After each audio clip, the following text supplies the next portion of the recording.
സംസ്ഥാനത്ത് ഓൺലൈനിലൂടെ മദ്യം വിൽക്കുന്നതിനുള്ള തീരുമാനവുമായി ബെവ്കോ മുന്നോട്ട് വന്നിരിക്കുകയാണ്. ഇത് സംബന്ധിച്ച വിശദമായ ശുപാർശ ബെവ്കോ MD ഹർഷിത അട്ടല്ലൂരി സർക്കാരിന് സമർപ്പിച്ചു.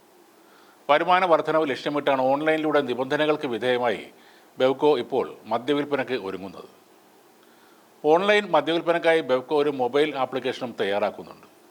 സ്വിഗ്ഗി അടക്കമുള്ള ഓൺലൈൻ ഡെലിവറി പ്ലാറ്റ്ഫോമുകൾ ഈ വിഷയത്തിൽ താൽപ്പര്യം അറിയിച്ച് മുന്നോട്ട് വന്നിട്ടുണ്ട് എന്നാണ് ബെവ്കോ MD ഹർഷിത അട്ടല്ലൂരി പറയുന്നത്. ഇതേപോലെ 3 വർഷം മുമ്പും സർക്കാരിനോട് ഓൺലൈൻ മദ്യവിൽപ്പനയ്ക്ക് അനുമതി തേടിയിരുന്നു. എന്നാൽ അന്ന് സർക്കാർ അനുമതി നൽകിയിരുന്നില്ല. 23 വയസ്സിന് മുകളിലുള്ളവർക്കായിരിക്കും ഓൺലൈനിൽ മദ്യം വാങ്ങാൻ കഴിയുക. മദ്യം നൽകുന്നതിന് മുമ്പ് പ്രായം തെളിയിക്കുന്ന രേഖ നൽകണം.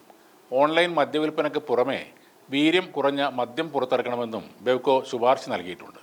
മദ്യവിൽപ്പന വർദ്ധിപ്പിക്കാൻ ലക്ഷ്യമിട്ടാണ് ഈ പുതിയ തീരുമാനങ്ങളെല്ലാം. കേരളത്തിൽ എത്തുന്ന വിനോദസഞ്ചാരികളടക്കം വീര്യം കുറഞ്ഞ മദ്യം വേണമെന്ന നിർദ്ദേശം മുന്നോട്ട് വച്ചിട്ടുണ്ടെന്നാണ് ബെവ്കോ അധികൃതർ വ്യക്തമാക്കുന്നത്. കൂടാതെ വിദേശ നിർമ്മിതമായ ബിയർ വിൽപ്പനയും അനുവദിക്കണമെന്ന് ബെവ്കോ ആവശ്യപ്പെട്ടിട്ടുണ്ട്.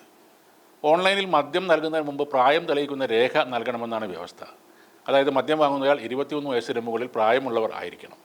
ഇതെല്ലാം സംബന്ധിച്ച് വിശദമായ ഒരു അപേക്ഷയാണ് ബെവ്കോ MD ഹർഷിത അട്ടല്ലൂരി ഇപ്പോൾ സർക്കാരിന് നൽകിയിട്ടുള്ളത്. ഓൺലൈൻ വിൽപ്പനയ്ക്കായുള്ള പുതിയ ആപ്പ് വികസിപ്പിച്ചുകൊണ്ടിരിക്കുകയാണെന്നും 10 ദിവസത്തിനുള്ളിൽ ഇത് പൂർത്തിയാകുമെന്നും ഹർഷിത പറയുന്നു. കേരളത്തിലെ മദ്യവിൽപ്പനശാലകളുടെ എണ്ണക്കുറവ് വലിയ പ്രതിസന്ധിയാണ് സൃഷ്ടിക്കുന്നതെന്നും ബെവ്കോ MD പറഞ്ഞു. തമിഴ്നാട്ടിൽ 4700 ചില്ലറ മദ്യവിൽപ്പനശാലകളുണ്ട്.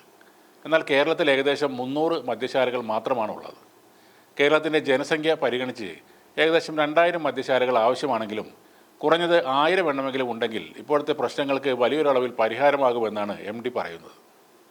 176 പുതിയ മദ്യഷോപ്പുകൾ തുടങ്ങാൻ ഇപ്പോഴത്തെ സർക്കാർ അനുവാദം നൽകിയിട്ടുണ്ട്. നേരത്തെ വിവിധ കാരണങ്ങളാൽ അടച്ചുപൂട്ടിയ 60ഓളം ഷോപ്പുകളുടെ ലൈസൻസുകൾ നിലവിലുണ്ട്. എന്നാൽ പുതിയ മദ്യശാലകൾ തുറക്കുന്നതിന് പല ബുദ്ധിമുട്ടുകളുമുണ്ട്. ജനങ്ങളുടെ എതിർപ്പാണ് ഇതിൽ പ്രധാന കാരണം. പലയിടങ്ങളിലും ഷോപ്പ് തുടങ്ങാൻ കെട്ടിടം വാടകയ്ക്ക് നൽകാൻ പോലും ആളുകൾ തയ്യാറാകാത്ത സാഹചര്യമാണെന്നും ബെവ്കോ MD വ്യക്തമാക്കി. ഇതിനെല്ലാം പരിഹാരമാണ് ഇപ്പോൾ ആലോചിക്കുന്ന ഓൺലൈൻ കച്ചവടം. ബ്യൂറേജിൽ പോയി അവിടെ ഇരിക്കുന്നവൻ്റെ ധാർഷ്ട്യം കാണേണ്ട അവസ്ഥയിൽ നിന്നും ഒഴിവാകുകയും ചെയ്യാം. പബ്ലിക്കായി വെയിലത്ത് ക്യൂ നിൽക്കാതെ മദ്യം വാങ്ങാം. എത്രയേറെ പുരോഗമനം പറഞ്ഞാലും ഇപ്പോഴും മദ്യം വാങ്ങാനുള്ള ക്യൂവിൽ നിൽക്കുന്നവരെ പുച്ഛത്തോട് തന്നെ നോക്കുന്നവരാണ് മിക്കവാറും ആളുകൾ.